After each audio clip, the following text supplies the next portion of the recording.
So I see it works. Good morning, everyone. I see we have a very small crowd, but quality is what counts. So I'm going to start by introducing myself. My name is Rubi Suliman. I run the high-tech practice at PwC Israel. Among my doings is M&A deals, and it was my great privilege to work on the deal that this panel is going to discuss, which is the acquisition of Cyvera by Palo Alto. I'm going to be the least interesting member of this panel, but definitely the best dressed one. Uri Alter and Netanel Davidi, co-founders of Cyvera. They're worth it. Are here with me. I'm going to let them each introduce himself shortly, and we're going to start the discussion. Hi. So, Uri Alter. I was 14 or 15 years in the Army, focusing on the interesting fusion of technology, operations, and intelligence. And 3 and something years ago, along with Nati and another partner, we founded Cyvera. Now we're managing the Israeli branch of Palo Alto Networks very shortly. Can you hear me?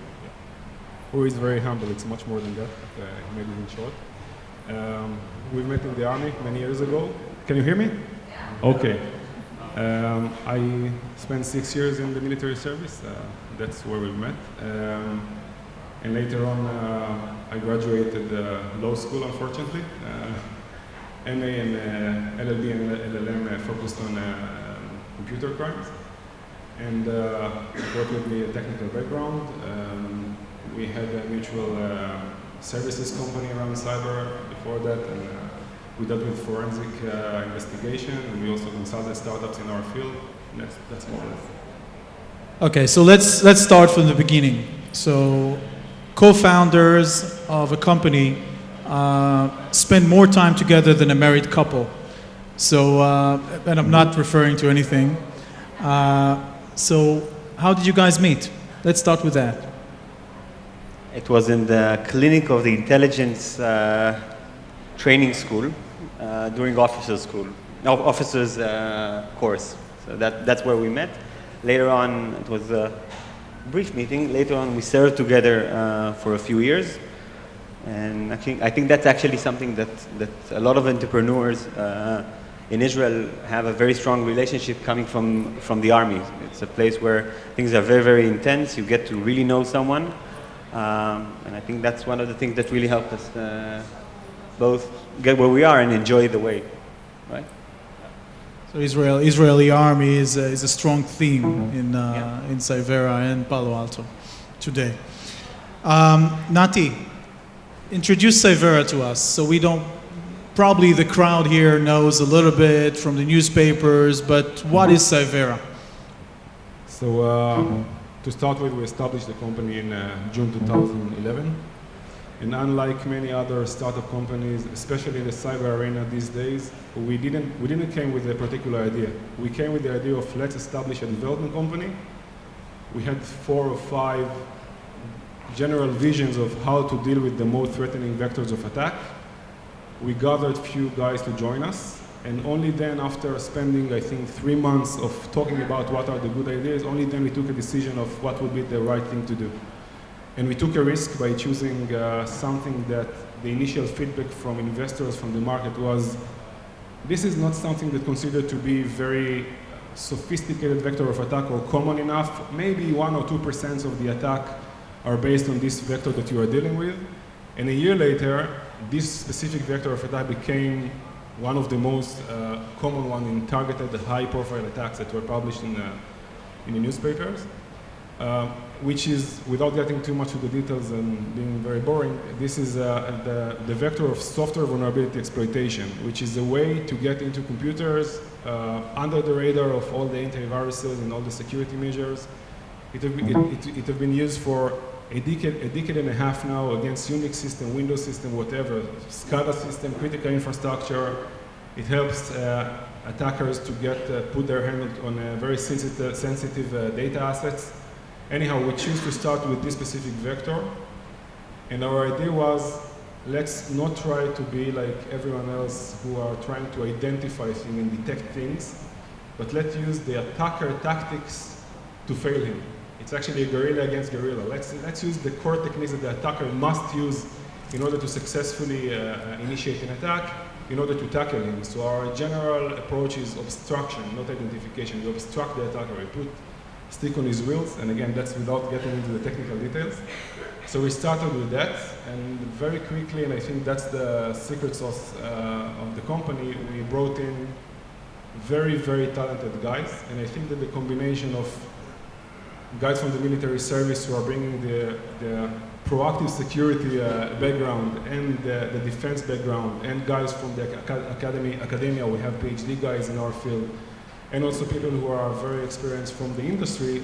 The three of these three tracks helped us to get in very quickly and develop the product much more earlier than we expected. At some point of time, after a year, we had the alpha version. We gained the first customers here in Israel. We raised some money, a very small round. And with this money, we also got to the first customer in the US, which was a great achievement. It was very, very exciting, of course. That was the gate for all the other things that we've been doing. And then within a year, we raised the A round and the B round, which was a huge effort by itself. And at some point, we understood that we can't really, no, sorry, it's not that we can't. It would be better if we will enjoy the touch base of the security giants in order to get to the market, rather than building all the operation by ourselves and start approaching customers directly. And that was the point in which we started to talk with all the security giants. Am I allowed to say the names? Yeah. So, yeah. All the giants, whether McAfee, Symantec, Juniper, Checkpoint, Microsoft, Palo Alto Networks, FireEye. And the idea wasn't at all to even consider selling the company. That wasn't even part of the plan, but to convince them that our technology is good enough in order to integrate with their products, so we can deliver our product with their. So we started this discussion, which became a serious discussion with three of the companies around collaboration solely. And at some point, after conducting a very successful POC with Palo Alto Networks in customer side, and after getting also feedback from two other companies in the US that said, we want your product, and through us we brought in the Palo Alto Network product, which was a great achievement again. At that point, we were told, guys, we don't really want to collaborate with you. The only thing that we are interested in is practically acquire you. And we said, okay, that's not our plan. And that's a great approach, but we want to build a company, and that was the beginning of the discussion. I'm an accountant, so I like numbers. Cyvera was established in June 2011 and sold in April 2014. So that's less than 3 years. We're going to talk about that later. But we haven't slept throughout the 3 years, so it's like 6 years. I got it. We haven't either, by the way. Tell us a little bit about, so we understand how you met Palo Alto through basically starting a joint corporation together, not through engaging in an M&A process. But tell us a little bit about the M&A process, behind the scenes, whatever you can say. I know that you're officers in Palo Alto today, but whatever you can share. I think that it was, as Nati said, it wasn't a decision that we made in the board that we are going to sell the company, the other way around. And when we got the offer, or even the beginning of starting to understand that there's an option of that, we stopped and talked between ourselves with the board and asked if it makes sense. Because on the one hand, we know that what we had in Cyvera, clearly what we have now in being a part of Palo Alto Networks, is not a feature within a big product. It is a game-changing solution. And we knew that on the one hand we can go and build a huge company on our own. And on the other hand, there was a lot of good reasons why to go with Palo Alto Networks. When we were, the first time that we went to the RSA conference, we walked through the aisles and saw a huge poster of a small redhead boy jumping and smiling, screaming, and it was a Palo Alto Networks ad where they said that they won a huge contest being the best solution. And we said that this is one of the, we want to be like them one day. So it was a huge dilemma for us, where as I said, on the one hand, we had the path of doing things on our own, aiming on an IPO. And on the other hand, it made perfect sense to be a part of a bigger company and offering a better solution for the customer. We offered, or Cyvera offered, an endpoint solution. Palo Alto Networks is clearly the leader of the network-based solution and cloud-based solutions, and we thought that's why we went to talk to them and got into such a successful collaboration, a technical collaboration, and a joint offer. So we thought that combining this together would really give the best solution for the customer. So that was the dilemma that we faced. It wasn't a decision that we said, okay, let's sell the company and maximize the price or the terms, but rather, are we going to give it a shot or on our own, or give it a shot to exploring and seeing if this M&A is interesting enough. So I think that in that sense, it's a bit different than most of the M&A process that we heard, right? I mean, the other dilemma that came even before that was whether we should even start with the process because of the very high price of the process. I mean, in the critical junction that we've been in that time of initiating the sales in the US, building the operation of sales and marketing, and trying to convince the market or educating the market that we have the best solution, in that specific point of time, taking the risk of stopping almost everything, starting a discussion which results in usually a discussion with others as well, if you want it or not, whether you want it or not. This is something that we were really concerned with, because what actually happened that, I mean, luckily for us, both of us running the company, so we could split the effort, so one can take the lead on the discussion and the negotiation, and the other can keep the company working on the original approach and original track that we marked, but yet on the mental side, it required a lot of effort from everyone. And one of the things is that we really didn't want to get to the point in which the industry understands that we are a company for sale. Meaning that we allowed ourselves to start this discussion with Palo Alto Network, understanding that we want to discuss with Palo Alto Network, period. Not to start a bidding with all other competitors, not to maximize the number, but to have this discussion, to get to know each other very well, to understand whether it fits the technology, the culture, and etc., and only then to take the decision. And we really didn't want this information to leak to the press, so all the market knows that we are a company for sale, because from that point and later on, I mean, the market behaves differently. And what happened is that the information was leaked to the press. Somehow, which, I mean, we were warned that this is what's going to happen, and at that point we had to accelerate the process because the risk was much higher in terms of being able to keep the regular momentum of the company regardless of the acquisition track. Just to add on that, I think we did, throughout the 3 years, we did things really in rapid state. So the time between the rounds were very, very fast. The time from the alpha to the beta version to going to the first US customer to expanding there was very, very fast. And I think that one of the things that helped us get there is the decision that we made early in the company was that we're going to be co-CEO. And as Nati said, this really helped us divide the efforts, and I think the fact that we know each other for so many years and trust each other so much helped us going on and exploring those two paths at the same time. So that was something that helped us through that process. Nati, a little bit about the discussions behind the scenes. How did the M&A process work? Any funny stories from that time? I remember a lot, by the way. Anything you can share? I have a funny story. I think Barjin. I think I don't think that we had even one important discussion or offer that came when Nati wasn't on the plane minutes before taking off. So every important we had from the written offers and term sheets, everything came when Nati was on the plane. So the discussions were literally, we just got something, I'm taking off in a few seconds, and in the end of the conversation, I heard the stewardess shouting at him to close his phone. So that was something that made the already intense process even more intense.